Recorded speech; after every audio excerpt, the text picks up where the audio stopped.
বেশ অনেক দিন ধরে ভাবছিলাম বেলকনিটা ক্লিন করব আর সেই সাথে নতুন করে কিছু গাছ লাগাবো। তো ফাইনালি আজকে বিকেলবেলা সেই কাজটা করতে চলে এসেছি। আসসালামু আলাইকুম ভিউয়ার্স, আমি সুমাইয়া হাসান। আপনাদের সবাইকে স্বাগত জানাচ্ছি নতুন আরেকটি দিনের আরেকটি ব্লগ দেখার জন্য। আশা করছি যে যেখান থেকে আমার আজকের ভিডিওটি দেখছেন সবাই আল্লাহর রহমতে ভালো আছেন, সুস্থ আছেন। আমরাও আলহামদুলিল্লাহ আল্লাহর রহমতে বেশ ভালো আছি। আজকের ব্লগটা আমি বিকেল থেকে শুরু করেছি। তো বিকেলবেলা এই যে দেখতে পাচ্ছেন সব গাছ নিয়ে বসেছি। অনেকগুলো দিন পর আজকে গাছ লাগাতে বসেছি, বেশ ভালো লাগছিল। এই কাজটা একটা সময় আমার খুব পছন্দের ছিল, তবে এখন সময় সুযোগের অভাবে এই গাছগুলো আর লাগানো হচ্ছিল না। আমার অনেকগুলো গাছ নষ্ট হয়ে গেছে, যে কয়টা অবশিষ্ট আছে এগুলোও প্রায় নষ্ট হওয়ার দিকে। এই কারণে ভাবলাম যে এই সময় গাছগুলো লাগিয়ে নিই। এছাড়া গাছ লাগানোর একদম উপযুক্ত সময় হচ্ছে বর্ষাকাল। এখন যেহেতু বর্ষাকাল চলছে, এই সময় গাছ লাগালে গাছের গ্রো কিন্তু খুব ভালো হয়। এখানে একটা ফাটা মগ ছিল, তো সেই মগের ভেতরেই আমি গাছ লাগাবো, এই জন্য এটাকে রেডি করে নিচ্ছি। আজকে গাছ লাগাতে লাগাতে বর্ষাকালে আপনারা কিভাবে গাছের যত্ন নিতে পারেন সেটাই আপনাদের সঙ্গে শেয়ার করব। অনেক দিন হলো আপনাদের সঙ্গে গাছের যত্ন নিয়ে কোনো ভিডিও করা হয় না। তো যেহেতু আজকে গাছ লাগাচ্ছি আর পুরো ভিডিওটা গাছ নিয়েই আছে, এই কারণে ভাবলাম যে আজকে আপনাদের সঙ্গে শেয়ার করি। তো ভিডিওটা আমি বিকেলবেলা শুরু করেছিলাম। বিকেলবেলা শুধু গাছগুলো লাগিয়েছিলাম, বেলকনিটা আর ক্লিন করতে পারিনি। বেলকনিটা পরের দিন সকালবেলা ক্লিন করেছি। তো আমি বিকেল থেকে পরের দিন সকাল পর্যন্ত ভিডিওটা কন্টিনিউ করেছি। আশা করি ভিডিও জুড়ে থাকলে আপনাদের কাছে ভিডিওটি বেশ ভালো লাগবে। আমরা যারা গাছ লাগাই তারা কম বেশি সবাই গাছের যত্ন নিতে জানি, আর এটাও জানি যে বর্ষাকালে গাছ লাগালে গাছগুলো বেশ ভালো থাকে আর গাছ মরে যাওয়ার সম্ভাবনা কিন্তু খুব কম থাকে। বর্ষাকালে মূলত গাছের গ্রোটা খুব ভালো হয়, সেটা যে কোনো গাছের জন্য বর্ষাকাল বেশ ভালো।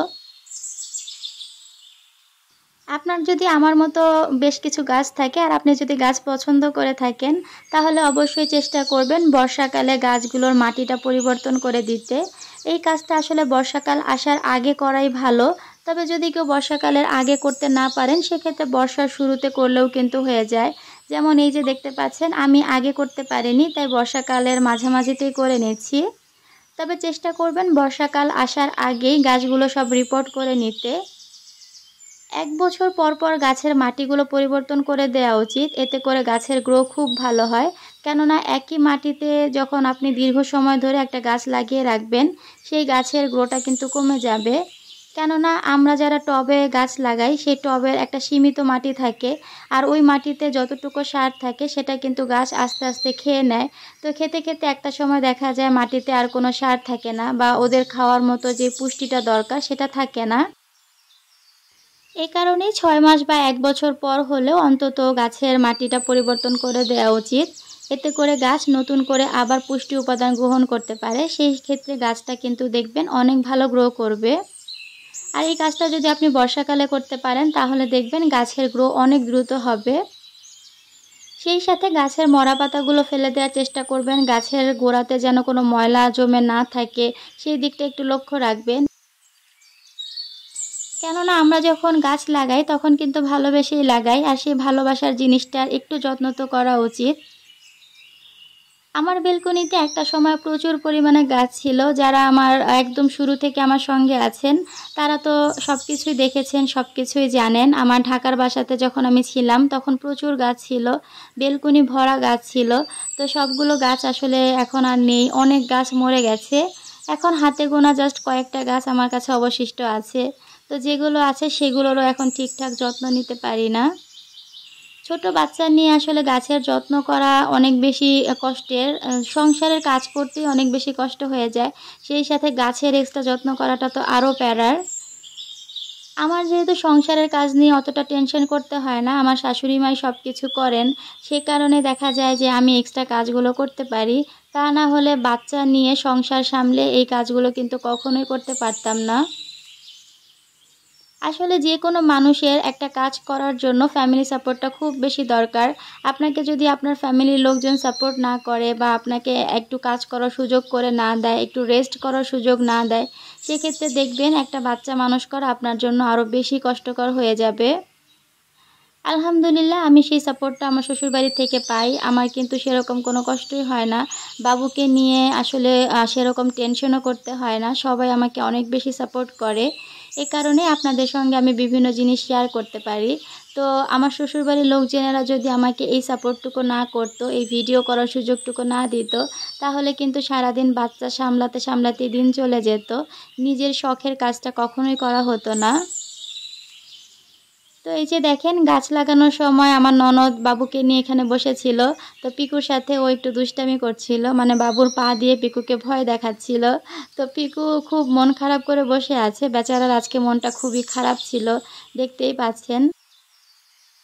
তো আমি যখন কোনো গাছ করব তখন তো পিকু অবশ্যই সেখানে এসে হাজির হবে। এখানে গাছ লাগাচ্ছিলাম, ও মাটির মধ্যে এসে বসে আছে। একটু পরে দেখবেন বেলকুনি ক্লিনিংয়ের সময়ও ও একদম মাটির মধ্যে গড়াগড়ি খাচ্ছিল। তো নতুন যে টবটা আমি বানিয়েছিলাম সেটাতে এখন পর্যন্ত গাছ লাগানোর সুযোগ হয়নি।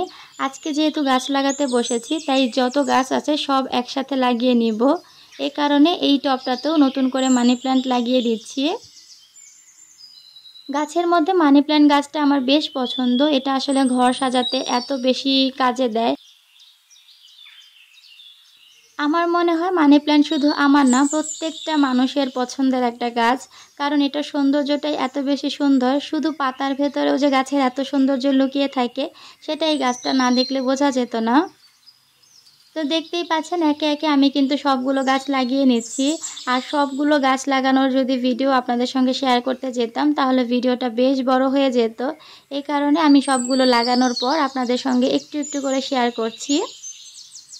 গাছ লাগানোর সময় একটা টব পড়ে এই গাছের এই ডাল দুটো ভেঙে গেছে। তো সেই ডাল দুটোকেও আমি এখানে লাগিয়ে দিলাম। এই গাছটা আমার ভীষণ পছন্দ, মানে পাতাগুলো খুবই সুন্দর। আর এই যে দেখেন পিকু এখন কোথায় উঠে বসে আছে। যে সকল আপুরা পিকুকে দেখতে পছন্দ করেন তাদের জন্য আসলে পিকুকে ভিডিওতে একটু বেশি দেখাই। যারা ভিডিও শুরু থেকে এই পর্যন্ত আমার সঙ্গে আছেন তাদের সবাইকে জানাচ্ছি অসংখ্য ধন্যবাদ। এই পর্যন্ত দেখার পর কোথাও কোনো অংশ যদি একটু ভালো লেগে যায়, তাহলে প্লিজ ভিডিওতে একটা লাইক দিয়ে দিবেন। আপনি যদি আজই প্রথম আমার ভিডিওটি দেখে থাকেন আর আপনার কাছে ভিডিওটি দেখার পর কোথাও কোনো অংশ ভালো লেগে যায় বা পরবর্তীতে আমার ভিডিও দেখার আগ্রহ জন্মায়, তাহলে অনুরোধ করব আমার চ্যানেলটিকে সাবস্ক্রাইব করে আমার সঙ্গেই থেকে যাবেন।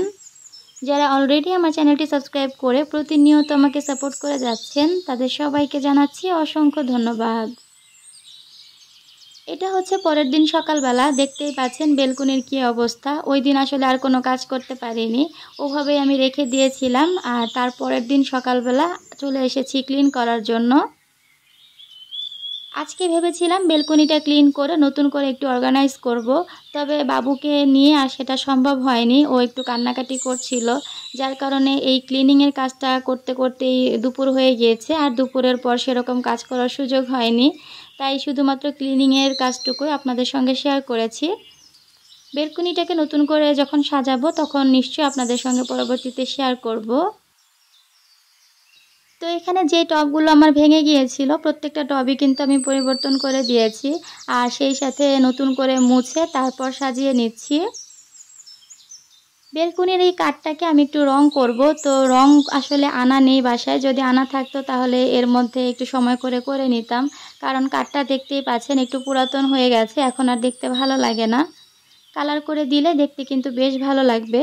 তো ভাবছি যখন বেলকনি ডেকোরেশন করব তখনই একবারে কালার করে আপনাদের সঙ্গে শেয়ার করব। এছাড়া বেলকনির দেয়ালটাও আমার একটু রং করার ইচ্ছা আছে, তবে এখন হাতে একদমই সময় নেই, যার কারণে করতে পারছি না। এগুলো করতে একটু সময়ের দরকার, তো ইচ্ছা আছে আস্তে আস্তে করব। তো এই যে দেখতে পাচ্ছেন পেন্সিল ক্যাকটাসটা আমি প্রথমে এখানে দিয়েছিলাম, তো পরে মনে হলো যে এটা একদম সামনে হয়ে যায়। পিকু অনেক সময় এখানে ওঠে, আবার আমিও অনেক সময় এখানে আসি বাবুকে নিয়ে। তো এই পেন্সিল ক্যাকটাস গাছটা কিন্তু খুব বেশি বিপজ্জনক। যদি কোনো কারণে ভেঙে যায়, আর ভেঙে যাওয়ার পর এটা থেকে যে কষ্টটা, এটা যদি চোখে চলে যায় তাহলে কিন্তু মানুষ অন্ধ পর্যন্ত হয়ে যেতে পারে। এই কারণে এই গাছটা আমি আর চোখের সামনে রাখিনি, এটাকে একদম ওই কর্নারে দিয়ে দিয়েছি। যেহেতু ওই কর্নারে আমার খুব একটা যাওয়া হয় না আর পিকুও যায় না, এই কারণে এটা এখানেই ভালো থাকবে। এই গাছটা যার বাসায় আছে তারা চেষ্টা করবেন একটু সাবধানে থাকতে আর এই গাছটাকে একটু সেফলি রাখতে, যেন বাচ্চারা সচরাচর এটা ভেঙে না ফেলে বা এটার কাছে যেতে না পারে, সেরকম একটা জায়গায় রাখার চেষ্টা করবেন। যেহেতু আজকে বেলকনি পরিষ্কার করব, তো বেলকনির এই র্যাকটাও পরিষ্কার করতে হবে। সেই সাথে আমি দেয়ালে একটা স্টিকার লাগিয়েছিলাম, সেটাও অনেকটা খুলে গেছে, এটাকেও আজকে আঠা দিয়ে আবার নতুন করে লাগিয়ে দিব। এই র্যাকটা আগে আমার ঘরে ছিল, তো তখন কিন্তু বেশ সুন্দর ছিল। বেলকনিতে রাখার কারণে এটা একটু ময়লা হয়ে যায় অনেক দ্রুত, সেই সাথে কালারটাও নষ্ট হয়ে যাচ্ছে। আপাতত এটা যেহেতু বেলকনিতেই আছে, এই কারণে আর এটা নিয়ে সেরকম কোনো ঘষা মাজা করছি না, এভাবে রেখে দিচ্ছি। তবে পরবর্তীতে এটাকে ঘরে যখন শিফট করব তখন আবার নতুন করে কালার করে তারপর ঘরে নিব। বেলকনি সব কিছুই মোটামুটি আমার ক্লিন করা হয়ে গেছে। এই যে জানালাটা দেখতে পাচ্ছেন, বৃষ্টির পানি পড়ে এখানেও একটু কাদা কাদা হয়ে গেছে, তাই জানালাটাও ভালো করে ক্লিন করে নিচ্ছি। ক্লিনিংয়ের কাজগুলো করতে কিন্তু একটু কষ্ট, তারপর কিন্তু ক্লিন করার পর দেখবেন অনেক বেশি ভালো লাগে। মানে আপনি যে এত কষ্ট করে ক্লিনিংয়ের কাজটা করেছেন, ফাইনাল লুকটা দেখার পর সেই কষ্টটাকে আর কষ্টই মনে হয় না। তো এই যে র্যাকটা আমি ভালো করে ক্লিন করে প্রত্যেকটা গাছ এখানে সাজিয়ে দিচ্ছি, আর টবগুলো আমি ভালো করে মুছে নিয়েছি। আজকের পুরো ভিডিওটাই আমি বেলকনি নিয়েই করেছি, মানে গাছ নিয়েই করেছি। যে সকল আপুরা গাছ পছন্দ করেন তাদের কাছে ভিডিওটা আশা করছি অনেকটা ভালো লাগবে। দেখতে দেখতে ভিডিওটার একদম শেষ পর্যায়ে চলে এসেছি। তো শেষ সময় আপনাদেরকে আরেকটা কথা মনে করিয়ে দেই, বর্ষাকালে কিন্তু গাছের গোড়ায় খুব দ্রুত পানি জমে যায়, যেহেতু প্রচুর বৃষ্টি হয়। তো আপনারা চেষ্টা করবেন অবশ্যই এই জিনিসটা খেয়াল রাখতে, টবের গোড়াতে যেন পানি জমে না থাকে। এতে করে দেখবেন গাছের গোড়া কিন্তু পচে যাবে। আর বর্ষাকালের জন্য অবশ্যই চেষ্টা করবেন যে টবের ভেতরে একটু ছিদ্র করে দিতে নিচটাতে। যদি কোনো কারণে কোনো টবে ছিদ্র করা না থাকে তাহলে চেষ্টা করবেন সেই টবটাকে একটু দূরে রাখতে, যেন বৃষ্টির পানি টবে না পড়ে। এতে করে দেখবেন গাছগুলো ভালো থাকবে।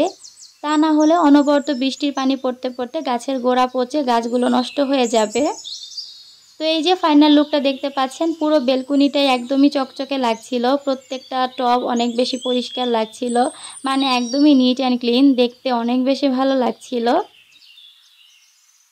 তবে আরও বেশি ভালো লাগতো যদি বেলকনিটাকে নতুন করে একটু সাজাতে পারতাম, সেটা যেহেতু আর সম্ভব হয়নি, তাই আগে যেরকমটা ছিল সেরকমটাই রেখেছি। তবে নতুন যে গাছগুলো আছে সেগুলোই আমি এখানে রেখেছি, যে গাছগুলো মরে গেছে সেগুলো সব ফেলে দিয়েছি। তবে সব গাছের ভেতরে আমার জবা গাছটা রিপোর্ট করা হয়নি, এটা ইনশাল্লাহ পরবর্তীতে করে নিব। যাই হোক, ওভারঅল আজকের ভিডিওটি কেমন লেগেছে অবশ্যই একটা কমেন্ট করে জানাতে ভুলবেন না। আপনারা সবাই ভালো থাকবেন, সুস্থ থাকবেন, আমাদের জন্য দোয়া করবেন। আজ এখানে বিদায় নিচ্ছি, আল্লাহ হাফেজ।